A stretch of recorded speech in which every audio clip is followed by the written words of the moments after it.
Assalamualaikum.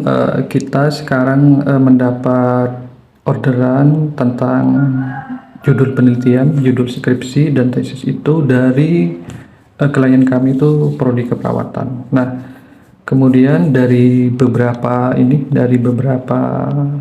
request orderan dari prodi keperawatan, kami berinisiatif untuk membahas tentang tema-tema apa saja yang sekarang ini banyak disarankan agar diteliti oleh klien. Seperti itu. Nah, ini beberapa tema dari pihak kampus atau dosen pembimbing yang disarankan untuk diteliti. Sebenarnya banyak sih untuk tema penelitian itu. Nah, kami ini sekarang khusus membahas tentang yang ini. Kita lanjut membahas satu-satu tentang variabel ini. Variabel pertama itu tentang pengobatan non farmakologi, variabel X, yaitu variabel independen. Kemudian variabel dependennya itu atau variabel terikat yang simbolnya Y ini tentang nyeri akibat penyakit pasien. Seperti itu. Yuk kita bahas satu-satu. Nah, pengobatan non farmakologi ini itu termasuk manajemen nyeri, pengelolaan nyeri. Nah, kita baca definisinya bahwa manajemen nyeri ini adalah suatu proses pengelolaan nyeri yang dialami seseorang, yang dialami pasien. Nyeri adalah suatu sensasi yang tidak nyaman, baik sensori ataupun emosional yang berhubungan dengan risiko aktualnya kerusakan jaringan tubuh. Kemudian tujuan manajemen nyeri ini untuk mengurangi rasa nyeri yang dirasakan dan meningkatkan fungsi bagian tubuh yang sakit dan meningkatkan kualitas hidup. Nah, lanjut. Nah, tadi variabel X-nya ini kan pengobatan non farmakologi. Nah, apa sih definisi dari non farmakologi ini?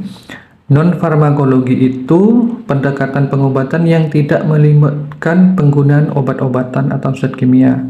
Pendekatan ini lebih fokus pada perubahan gaya hidup, perubahan pola makan, terapi fisik, dan metode psikologis untuk mengelola dan merawat berbagai kondisi medis dan gangguan kesehatan. Jadi pengobatan itu ada dua. Dalam kesehatan itu ada pengobatan yang farmakologi yang melibatkan zat-zat kimia, obat-obatan. Kemudian ada pengobatan yang non farmakologi. Cara penyembuhannya itu, cara mengobatinya itu menggunakan terapi. Bisa menggunakan terapi, kemudian perubahan pada gaya hidup. Contohnya pada gaya hidup itu yang melakukan senam setiap pagi. Kemudian pengaturan pola makan, jadi menghindari makanan yang bisa menyebabkan penyakit itu kambuh, dan juga menerapkan pola hidup sehat.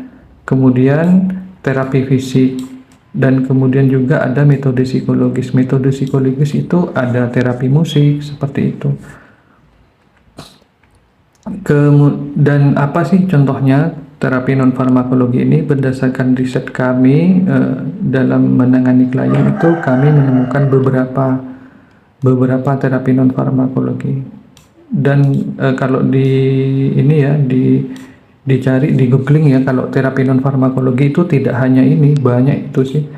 Tapi yang kami bahas itu pada kali ini beberapa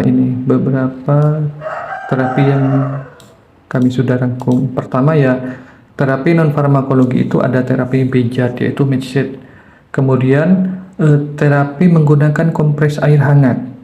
Ada juga itu terapi menggunakan kompres dengan air dingin. Kemudian juga konsumsi air putih yang lebih banyak. Jadi per hari itu pasien itu mengkonsumsi air putih lebih banyak dari kondisi normal.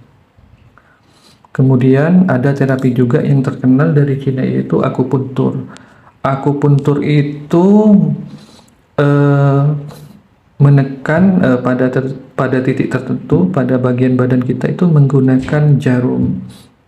itu ditusuk itu. Kemudian kalau akupresur itu mengadopsi dari akupuntur, tapi akupresur itu ditekan menggunakan tangan, tidak ditusuk pada titik tertentu. Kemudian ada teknik pernafasan atau olah nafas. Nah, ini terapi-terapi ini itu bisa mengurangi rasa sakit atau bisa menurunkan intensitas rasa sakit pada pasien. Kemudian lanjut. Nah, rasa nyeri penyakit itu ada berbagai macam. Ada nyeri dari hipertensi, kemudian ada nyeri dari sakit jantung, ada sakit emah, kemudian ada juga ada nyeri yang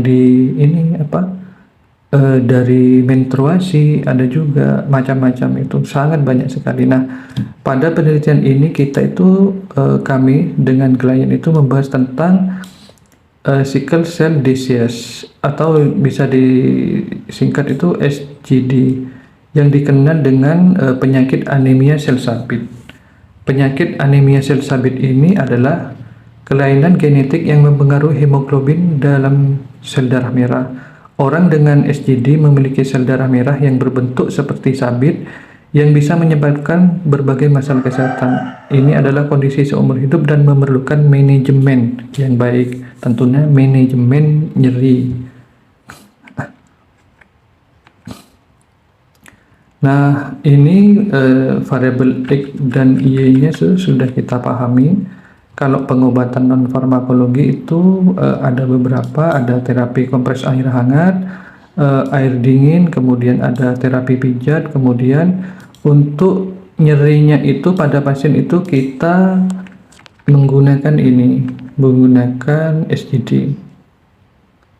Ini salah satu contoh dalam mengajukan penelitian judul keperawatan. Bisa juga penyakitnya itu, nyerinya itu pada nyeri menstruasi, bisa juga, kemudian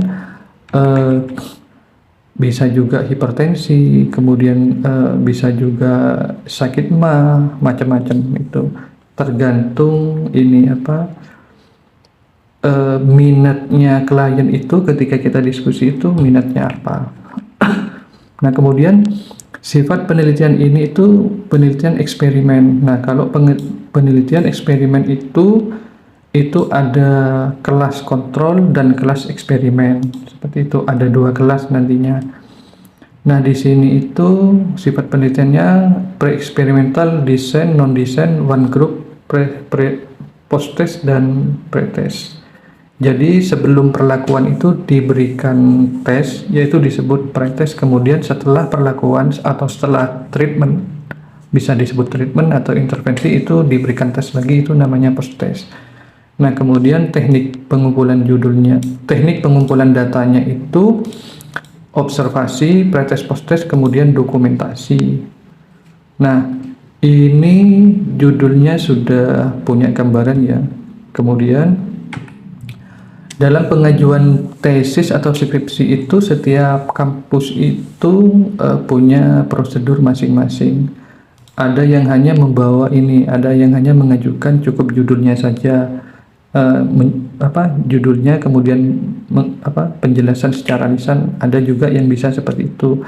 Ada juga kampus itu yang dalam pengajuan judulnya itu harus melampirkan proposal atau outline. Nah, untuk klien kami ini itu dalam pengajuan judulnya itu menggunakan review jurnal. Nah, review jurnal itu fungsinya apa? Nah, jurnal itu mereview tentang jurnal penelitian yang berhubungan dengan variabel yang akan diteliti. Nah, penelitian terdahulu itu yang hampir mirip dengan kita itu terkait variabel itu siapa saja, apa perkembangan yang ini pada penelitian terdahulu yang sudah dicapai, apa saja, contohnya ya nilai signifikansi pada penelitian mereka. Kemudian review jurnal ini adalah sebagai penguat bahwa judul ini layak untuk diteliti, seperti itu. Nah, ini kemudian kami akan tampilkan contoh review jurnal yang pernah kami buat. Jadi untuk review jurnal itu formatnya beda-beda tiap kampus, tapi ada beberapa poinnya itu yang sama. Contohnya ya nama kemudian tahun, kemudian negara, penelitian terdahulu, kemudian tujuan, tujuan, kemudian riset desain itu metode penelitiannya atau jenis penelitiannya, kemudian sampel dan populasinya. Ini sampel dan populasinya ya. Kemudian alat yang digunakan dalam penilaian. Alat yang digunakan pada penilaian itu ujinya apa saja. Kan ada yang pakai SPSS, kemudian ada yang pakai EView. Nah, itu disebutkan ujinya itu macam-macam. Bisa ada ini contohnya uji univariat dan bivariat. Kemudian intervensi. Nah, intervensi yang diterapkan itu seperti manajemen nyeri. Contohnya ya pada kompres air hangat itu pelaksanaannya bagaimana. Kemudian hasil penemuannya itu apa. Hasil ujinya itu apa dari penelitian terdahulu, dari jurnal-jurnal terdahulu itu. Ini yang kami buat itu ada sampai 8 jurnal. Ini ada yang pakai dari jurnal bahasa asing, dari peneliti Amerika, lengkap dengan daftar pustakanya. Jadi kembali ke awal itu bagaimana kita memahami sebuah tema untuk dibuat sebuah judul, dan kemudian bagaimana juga kita melampirkan review jurnal ini sebagai penguat dari judul itu. Nah, terima kasih, semoga bisa menjadi tambahan referensi. Kalau umpamanya ada yang ditanyakan bisa konsultasi pada kami. Terima kasih.